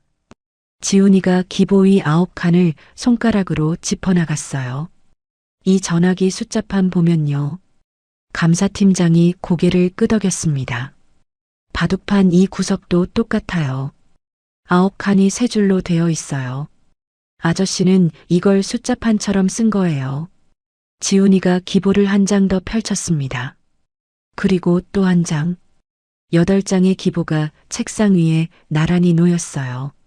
모두 최근 며칠 사이에 기록된 것들이었습니다. 자세히 보면 순서가 있어요. 지훈이의 손가락이 첫 번째 기보 위의 점을 짚었어요. 첫 번째 기보에서 아저씨가 놓은 이상한 돌은 여기에요. 감사팀장이 고개를 숙여 확인했습니다. 숫자로 바꾸면 8이에요. 지훈이가 두 번째 기보를 가리켰어요. 두 번째는 여기. 2번이에요. 세 번째 기보. 손가락이 점을 짚었습니다. 1이에요. 네 번째. 9요. 다섯 번째, 여섯 번째, 일곱 번째, 여덟 번째. 지훈이의 손가락이 움직일 때마다 숫자가 하나씩 나왔어요. 감사팀 직원 한 명이 화이트보드 앞으로 갔습니다. 마카를 들고 지훈이가 말하는 숫자를 적기 시작했어요. 8개의 숫자가 화이트보드에 나란히 적혔습니다. 서재 안 공기가 얼어붙었어요. 아무도 말을 하지 않았습니다. 키보드 소리도 멈췄어요. 모두가 화이트보드에 적힌 8자리 숫자를 뚫어지게 바라봤습니다. 감사팀장의 얼굴이 하얗게 변했어요. 그가 옆에 있는 직원에게 고개를 돌렸습니다. 해외 송금 계좌 2차 비밀번호 몇 자리지? 직원이 노트북을 확인했어요. 8자리입니다. 침묵이 흘렀습니다. 감사팀장이 다시 화이트보드를 바라봤어요. 정확히 8자리였습니다. 지훈이가 기보 한 장을 더 집어들었어요. 종이 위쪽 구석에 날짜가 연필로 작게 적혀 있었습니다. 50억 원이 빠져나간 바로 그날이었어요. 이거요. 지훈이가 그 기보를 책상 위에 탁 내려놓았습니다. 이날 오후 2시에 50억이 빠져나갔다고 했잖아요. 그 시간에 아저씨는 뭐하고 있었게요? 서 회장의 눈빛이 흔들렸어요. 회장님이랑 바둑 두고 있었어요. 회장님 바로 앞에서요. 지훈이의 목소리가 조금 높아졌습니다. 아저씨는 이 돌 놓으면서 속으로 웃었을 거예요. 나는 지금 50억을 빼돌리고 있는데 회장님은 내가 바둑 두는 줄로만 안다. 이렇게 생각하면서요. 서 회장의 얼굴이 돌처럼 굳어졌습니다. 주름 깊은 눈가가 파르르 떨렸어요. 지팡이를 쥔 손에 핏줄이 붉어졌습니다. 감사팀장이 노트북 앞으로 갔어요. 키보드를 두드리기 시작했습니다. 화면에 숫자들이 입력됐어요. 서재 안에 키보드 소리만 울렸습니다. 모두가 숨을 죽이고 화면을 바라봤어요. 시간이 느리게 흘렀습니다. 누군가 침을 삼키는 소리가 들렸어요. 화면이 바뀌었습니다. 감사팀장의 손이 멈췄어요. 얼굴이 창백해졌습니다. 손가락이 미세하게 떨리고 있었어요. 회장님, 목소리가 갈라졌습니다. 이 번호가 일치합니다. 서재 안이 술렁거렸어요. 어제 오후 2시 3분에 해외 송금 계좌에 접속한 기록이 있습니다. 그때 사용된 2차 비밀번호가 감사팀장이 화이트보드를 가리켰어요. 저 8자리와 정확히 같습니다. 서 회장이 자리에서 일어섰습니다. 지팡이를 짚고 천천히 감사팀장에게 다가갔어요. 접속 위치는 확인 중입니다. 감사팀장이 노트북 화면을 다시 들여다봤어요. 몇 초 후 그의 얼굴이 더 창백해졌습니다. 접속 위치는 비서실장실 내부망입니다. 서재 안이 조용해졌어요. 모든 시선이 한 사람에게 쏠렸습니다. 바닥에 주저앉아 있던 구도준 실장이었어요. 구도준 실장의 어깨가 떨리고 있었습니다. 고개를 숙이고 있어서 표정은 보이지 않았어요. 하지만 손이 부들부들 떨리는 건 누구 눈에도 보였습니다. 갑자기 그가 고개를 번쩍 들었어요. 거짓말이야. 날카로운 외침이 서재를 찢었습니다. 그의 얼굴이 일그러져 있었어요. 눈이 충혈되고 입술이 파르르 떨렸습니다. 저 애가 조작한 거야. 꾸며낸 거라고. 구도준 실장이 벌떡 일어섰어요. 책상을 향해 달려들었습니다. 기보를 찢어버리려는 것 같았어요. 이건 음모야. 저 꼬마가 나를 모함하는 거라고. 하지만 문 앞에 서 있던 보안 요원 2명이 빠르게 움직였습니다. 구도준 실장의 팔을 잡아 뒤로 꺾었어요. 그가 바닥에 무릎을 꿇었습니다. 이 손 놔. 구도준 실장이 발버둥 쳤어요. 하지만 보안 요원들은 꿈쩍도 하지 않았습니다. 회장님, 저를 믿으세요. 18년입니다. 18년을 함께 했잖습니까? 구도준 실장의 목소리가 갈라졌어요. 울먹이는 것 같기도 했습니다. 제가 왜 그런 짓을 합니까? 회장님, 제발. 하지만 서 회장은 대답하지 않았어요. 구도준 실장을 쳐다보지도 않았습니다. 대신 천천히 몸을 숙여 바닥에 떨어진 기보 한 장을 집어들었어요. 구겨지고 흙먼지 묻은 낡은 종이였습니다. 구도준 실장이 파쇄하라고 바닥에 던졌던 것. 선영이 허리를 숙여 주어서 가방에 몰래 넣었던 것. 지훈이가 밤마다 들여다보며 공부했던 것. 서 회장의 손가락이 기보 위를 천천히 쓸었어요. 쓰레기인 줄 알고 버렸던 종이. 파쇄기에 넣으라고 발로 밟으며 던졌던 종이. 그것이 누군가에게는 목숨보다 귀한 연습장이었고 아이에게는 유일한 교과서였고 결국 자신을 심판할 증거가 되어 돌아왔습니다. 서 회장이 긴 한숨을 내쉬었어요. 늙은 어깨가 축 처졌습니다. 자신이 가장 사랑하던 바둑으로 자신을 속인 사람, 20년 가까이 아들처럼 믿었던 사람, 그 배신의 무게가 온몸을 짓누르는 것 같았어요. 서재 안에 구도준 실장의 흐느끼는 소리만 들렸습니다. 서 회장이 천천히 고개를 들었어요. 감사팀장을 바라봤습니다. 박선영 씨, 목소리가 낮고 무거웠어요. 그 사람을 당장 데려오게.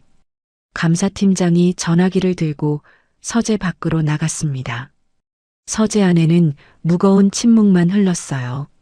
구도준 실장은 보안 요원들에게 붙잡힌 채 바닥에 무릎을 꿇고 있었습니다. 아까까지 발버둥 치던 모습은 온데간데 없었어요. 고개를 푹 숙인 채 어깨만 축 늘어뜨리고 있었습니다. 서 회장은 창가에 서서 바깥을 바라보고 있었어요. 어둠이 내린 정원 위로 가로등 불빛만 희미하게 비치고 있었습니다. 늙은 노인의 뒷모습이 평소보다 더 쓸쓸해 보였어요. 지훈이는 책장 앞에 서 있었습니다. 손에 쥔 기보 뭉치를 가슴에 꼭 안고 있었어요. 심장이 아직도 쿵쿵 뛰었습니다. 정말 끝난 걸까? 정말 엄마가 나올 수 있는 걸까? 믿기지 않았어요. 얼마나 시간이 흘렀을까요? 서재 문이 열렸습니다. 감사팀장이 들어왔어요. 표정이 밝았습니다. 회장님, 경찰서에 연락했습니다. 박선영 씨 건 무혐의로 즉시 석방 절차 들어간다고 합니다. 서 회장이 천천히 고개를 끄덕였어요. 수고했네. 감사팀장이 구도준 실장을 힐끗 쳐다봤습니다. 저 사람은 어떻게 할까요? 경찰에 넘겨. 횡령, 문서 위조, 무고. 죄목이 한두 개가 아닐 거야. 서 회장의 목소리가 차가웠어요. 구도준 실장이 고개를 번쩍 들었습니다. 회장님, 목소리가 갈라져 있었어요. 눈가가 붉게 젖어 있었습니다. 한 번만 봐주십시오. 제가 잘못했습니다. 하지만 서 회장은 대답하지 않았어요. 고개조차 돌리지 않았습니다. 데려가게. 보안 요원들이 구도준 실장을 일으켜 세웠어요. 그가 끌려가면서 지훈이를 노려봤습니다. 독이 서린 눈빛이었어요. 두고 봐, 이 꼬마야. 두고 보라고. 지훈이는 피하지 않았습니다. 똑바로 쳐다봤어요. 문이 닫혔습니다. 구도준 실장의 발버둥 치는 소리가 복도 저편으로 멀어져 갔어요. 점점 작아지더니 이윽고 들리지 않았습니다. 서재 안이 고요해졌어요. 서 회장이 천천히 몸을 돌렸습니다. 지훈이를 바라봤어요. 주름 깊은 눈가에 복잡한 감정이 서려 있었습니다. 지훈아. 네. 이리 와보거라. 지훈이가 천천히 다가갔어요. 서 회장 앞에 섰습니다. 키 차이가 많이 났어요.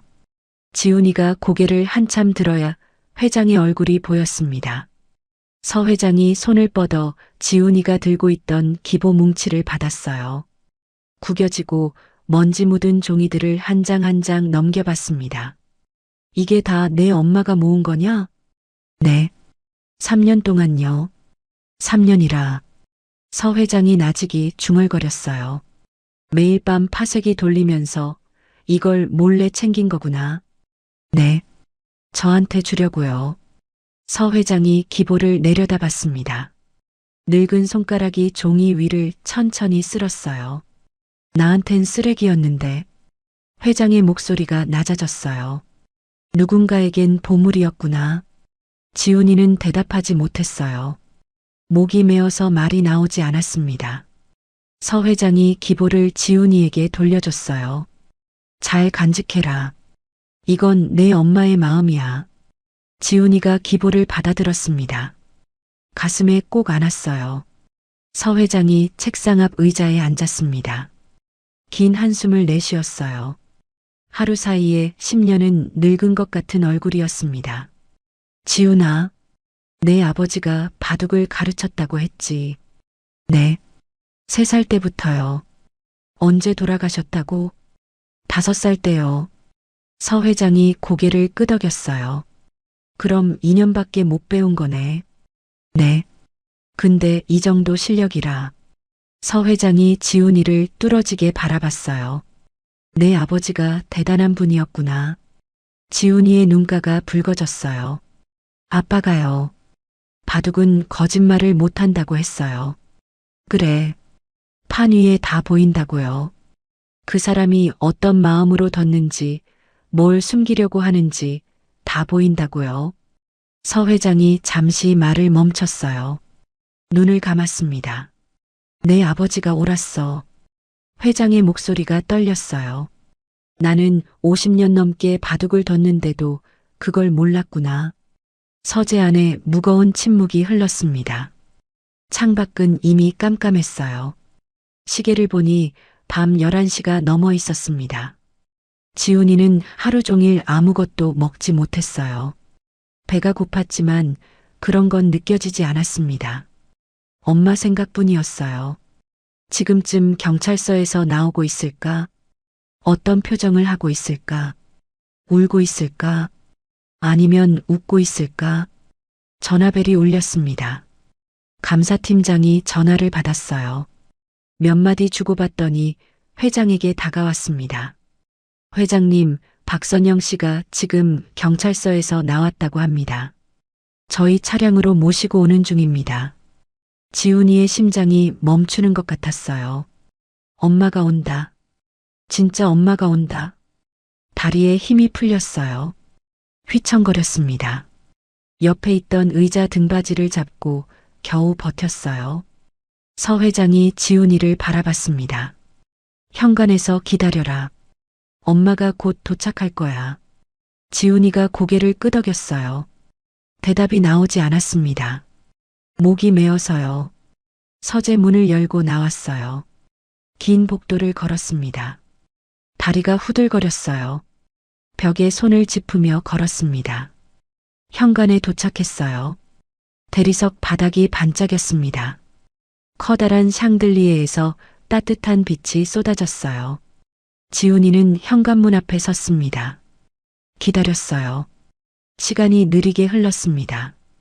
창밖을 내다봤어요. 어둠 속에 가로등 불빛만 보였습니다. 차가 오는 건지 안 오는 건지 알 수 없었어요. 손에 쥔 기보가 땀에 젖었습니다. 구겨질까봐 조심스럽게 잡았어요. 이 종이들이 엄마를 살렸으니까요. 그때 멀리서 불빛이 보였어요. 헤드라이트였습니다. 검은색 세단 한 대가 언덕을 올라오고 있었어요. 천천히 하지만 확실하게 다가오고 있었습니다. 지훈이의 심장이 미친 듯이 뛰었어요. 차가 현관 앞에 멈춰 섰습니다. 뒷문이 열렸어요. 누군가 내렸습니다. 낡은 점퍼, 헝클어진 머리카락, 충혈된 눈. 엄마였어요. 선영이 현관 앞에 서 있는 지훈이를 봤습니다. 눈이 커졌어요. 입술이 파르르 떨렸습니다. 지훈아. 엄마의 목소리가 갈라졌어요. 지훈이는 대답하지 못했어요. 그냥 뛰어갔습니다. 현관 계단을 뛰어내려갔어요. 엄마 품에 안겼습니다. 선영이 지훈이를 꼭 끌어안았어요. 작은 몸이 부들부들 떨리고 있었습니다. 엄마. 지훈이의 목소리가 떨렸어요. 엄마, 나 무서웠어. 선영의 눈에서 눈물이 쏟아졌습니다. 아들의 머리카락을 쓸어넘기며 속삭였어요. 미안해. 미안해, 지훈아. 엄마가 안 왔으면 어떡하나 했어. 진짜 무서웠어. 지훈이도 울었어요. 참았던 눈물이 터져 나왔습니다. 며칠 동안 꾹꾹 눌러왔던 공포와 외로움이 한꺼번에 쏟아졌어요. 선영이 지훈이의 어깨를 잡고 물러났습니다. 아들의 얼굴을 두 손으로 감쌌어요. 우리 지훈이가 엄마 구했어? 지훈이가 고개를 끄덕였어요. 눈물이 뺨을 타고 흘러내렸습니다. 그 종이들이요. 엄마가 가져온 종이들. 지훈이가 손에 쥔 기보 뭉치를 보여줬어요. 구겨지고 먼지 묻은 종이들. 거기에 다 있었어요. 그 아저씨가 숨긴 거. 선영이 기보를 바라봤습니다. 자신이 3년 동안 파쇄기에서 몰래 챙겨온 것들. 쓰레기통에서 주운 것처럼 느껴져서 창피하기도 했던 것들. 그게 아들을 살리고 자신을 살렸어요. 선영의 눈에서 다시 눈물이 흘렀습니다. 고마워. 엄마가 지훈이를 다시 끌어안았어요. 고마워, 우리 아들.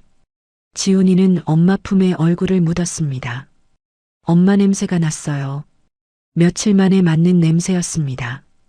익숙하고 따뜻한 냄새. 현관 위에서 누군가 내려다보고 있었어요.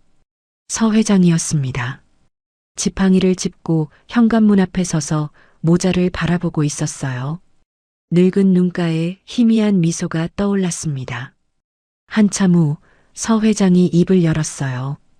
올라오게. 선영이 고개를 들었습니다. 회장을 올려다봤어요. 할 얘기가 있네. 선영이 지훈이의 손을 잡았습니다. 함께 계단을 올라갔어요. 서 회장이 서재로 안내했습니다. 책상 앞에 의자 2개가 놓여 있었어요. 선영과 지훈이가 나란히 앉았습니다. 서 회장이 맞은편에 앉았어요. 잠시 침묵이 흘렀습니다. 서 회장이 먼저 입을 열었어요. 박선영 씨. 네. 선영의 목소리가 떨렸습니다. 고생했네. 서 회장의 목소리가 낮았어요. 내 사람이 자네한테 누명을 씌웠어. 내가 미쳐보지 못했네. 선영이 고개를 저었어요. 아닙니다, 회장님. 아니야. 서 회장이 말을 끊었습니다. 내 잘못이 맞아. 18년을 곁에 두고도 그 사람 마음을 몰랐으니. 서 회장이 긴 한숨을 내쉬었어요. 자네한테 사과하겠네. 선영이 당황했습니다. 회장님, 그러시면 안 됩니다. 아니야. 해야 해. 서 회장이 천천히 자리에서 일어났어요. 선영을 향해 고개를 숙였습니다. 미안하네. 선영의 눈에 다시 눈물이 고였어요. 서 회장이 다시 자리에 앉았습니다. 자네 계약직이었지? 네. 정규직으로 바꾸겠네. 선영이 눈을 크게 떴어요. 네. 그동안 고생한 것에 대한 보상도 하겠네.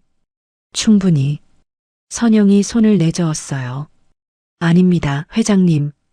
그건 너무 과분합니다. 과분하지 않아. 서 회장의 목소리가 단호했어요. 자네 같은 정직한 직원이 우리 회사에 필요해. 다시 돌아와 주겠나? 선영은 대답하지 못했어요. 눈물이 흘러내렸습니다. 고개를 숙이고 어깨를 떨었어요. 지훈이가 엄마 손을 꼭 잡았습니다. 서 회장이 지훈이를 바라봤어요. 지훈아. 네. 너한테도 할 말이 있다. 서 회장이 책상 위에 놓인 바둑판을 가리켰어요. 아까 대국하다 만 바둑판이었습니다. 내 바둑을 봤다.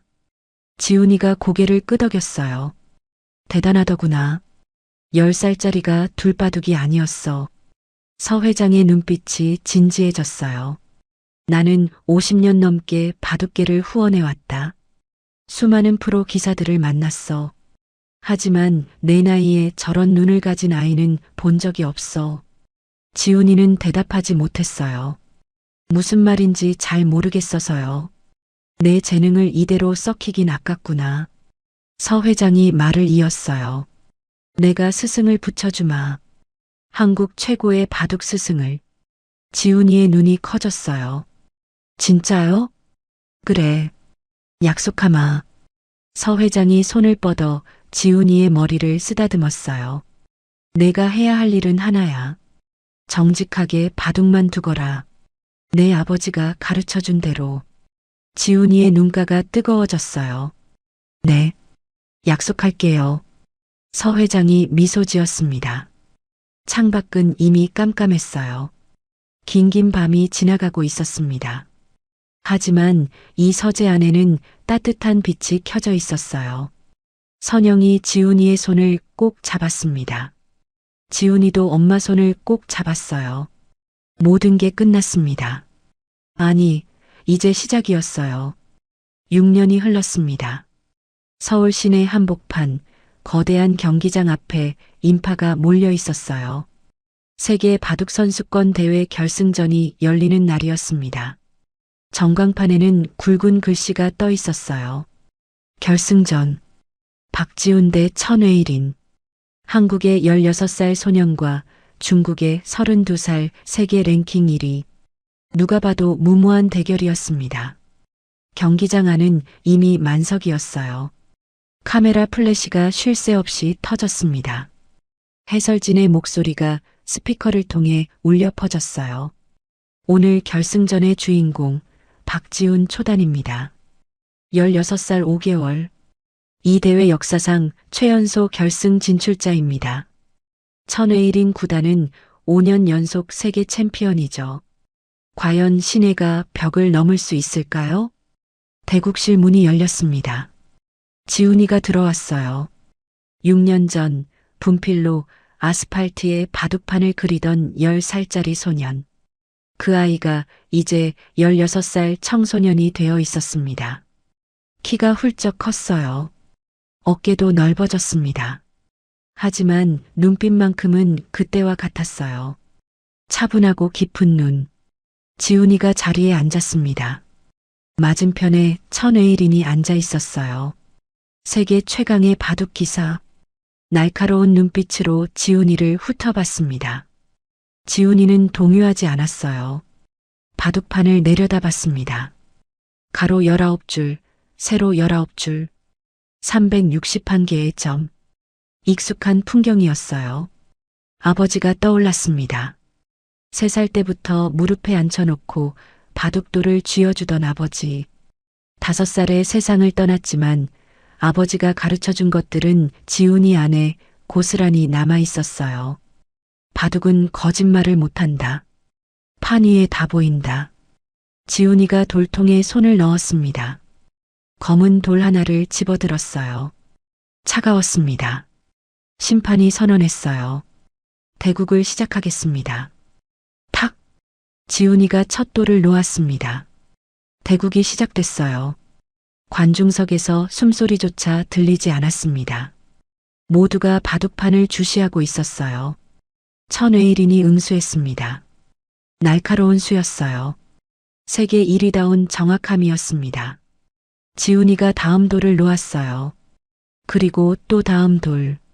침착하게 하지만 빠르게 수가 이어졌습니다.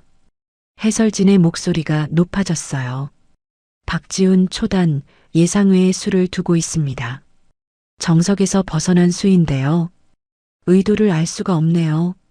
천외일인 구단도 당황한 표정입니다. 고민이 깊어지고 있어요. 바둑판 위에 돌이 하나씩 쌓여갔습니다. 천외일인의 이마에 땀이 맺혔어요. 처음에는 여유롭던 표정이 점점 굳어지고 있었습니다. 반면 지훈이는 차분했어요. 눈빛 하나 흔들리지 않았습니다. 마치 이미 결말을 알고 있는 사람처럼요. 관중석 맨 앞줄. 선영이 앉아 있었어요.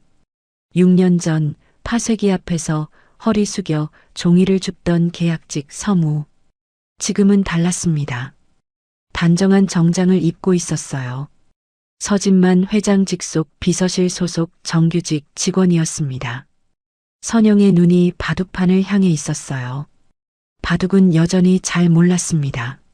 하지만 아들이 두는 모습만큼은 알아볼 수 있었어요. 집중한 눈빛, 흔들리지 않는 손, 당당한 어깨, 남편을 닮았어요. 선영의 눈가가 뜨거워졌습니다. 옆자리에 서진만 회장이 앉아 있었어요. 지팡이를 짚고 허리를 곧게 세운 채 바둑판을 바라보고 있었습니다. 6년 전보다 주름이 더 깊어졌지만 눈빛만큼은 여전히 날카로웠어요. 저 아이, 서 회장이 나직이 말했어요. 내 눈은 틀리지 않았구나. 선영이 회장을 바라봤습니다. 6년 전 길바닥에 분필로 바둑판을 그리던 아이였는데 서 회장의 입가에 희미한 미소가 떠올랐어요. 이제 세계를 상대로 두고 있구나. 대국이 중반을 넘어섰습니다. 해설진의 목소리가 흥분으로 떨렸어요. 이건 대단합니다. 박지훈 초단이 천회일인 구단의 대마를 완전히 포위했습니다. 믿기 어렵습니다. 16살 소년이 세계 챔피언을 몰아붙이고 있어요. 천회일인의 얼굴이 창백해졌어요. 손이 떨리고 있었습니다. 시간이 흘러도 돌을 놓지 못했어요. 지훈이는 기다렸습니다. 조급해하지 않았어요.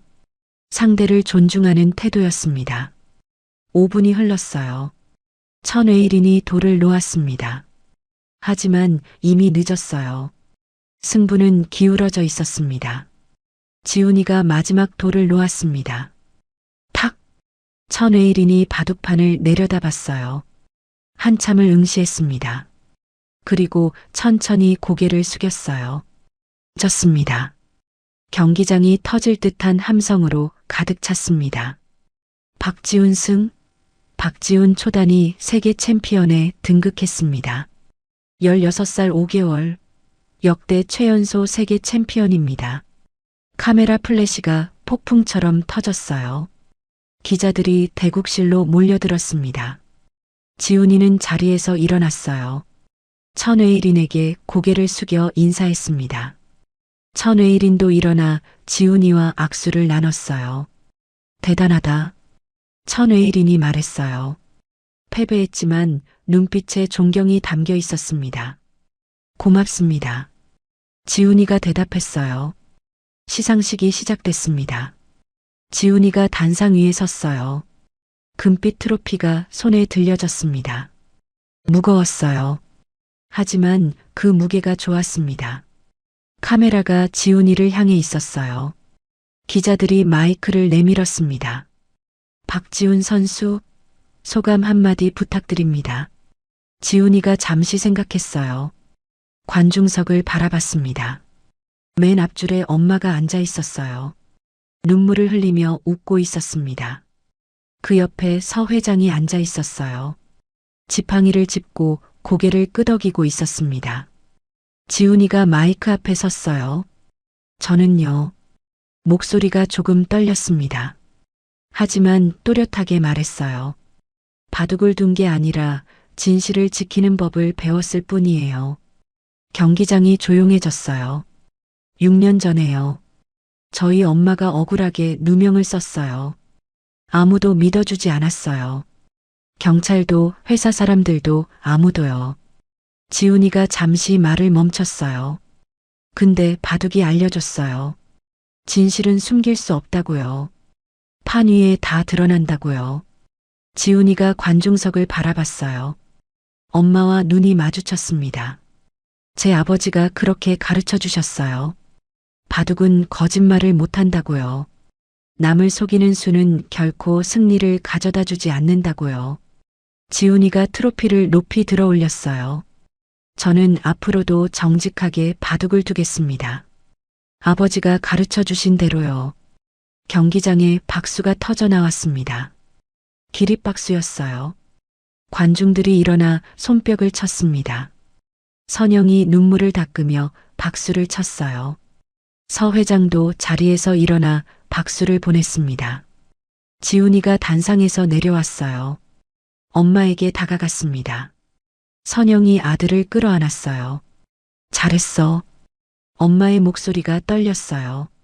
우리 지훈이 정말 잘했어.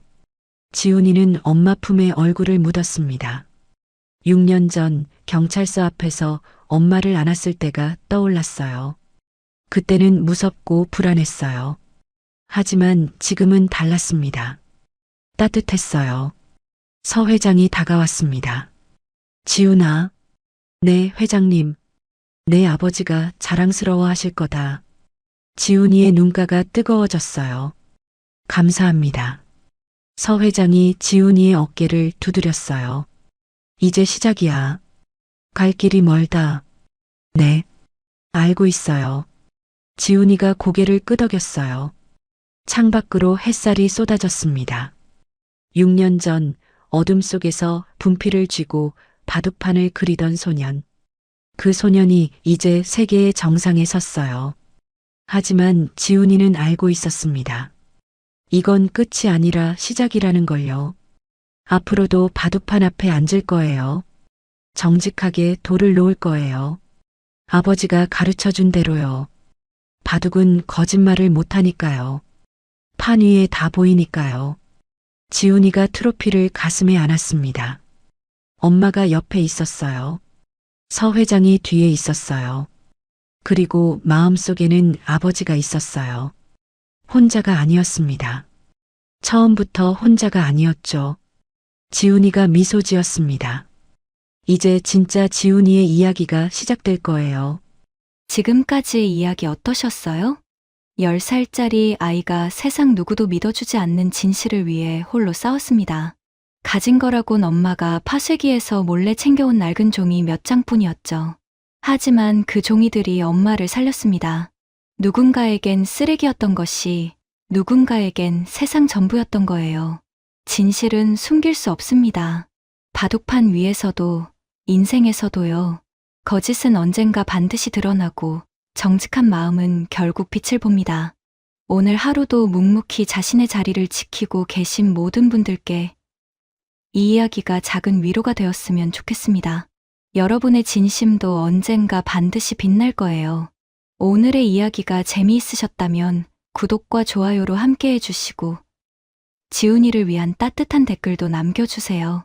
더 좋은 이야기로 인사드리겠습니다. 지금까지 인생나날이었습니다.